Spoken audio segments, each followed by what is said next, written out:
প্রধানমন্ত্রী অনেক হবে, অনেক আসবে, প্রেসিডেন্ট অনেক হবে, অনেক আসবে, সেই হিসাবে তোমাদের আমি ভালোবাসি, তোমরা জানো।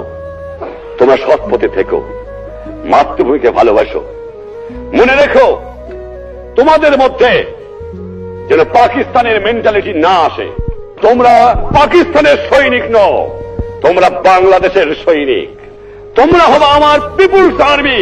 তোমরা পেশাদার বাহিনী নয়, তোমরা শুধু সামরিক বাহিনী নও। তোমাদের দরকার হলে নিজের উৎপাদন করে খেয়ে তোমাদের দেশকে বাঁচতে হবে। এটা হবে আমার জনগণের বাহিনী, এটা হবে পিপুলস আর্মি। এটা পাকিস্তানের পেশাদারি আর্মি হবে না। এইদিকে তোমাদের খেয়াল রাখা দরকার। আর যেখানে অন্যায় অবিচার দেখবা, চরম আঘাত করবা, ন্যায়ের পক্ষে দাঁড়াবা, গুরুজনকে মেনো, সৎ পথে থেকো, শৃঙ্খলা রেখো, তাহলে জীবনে মানুষ হতে পারবে।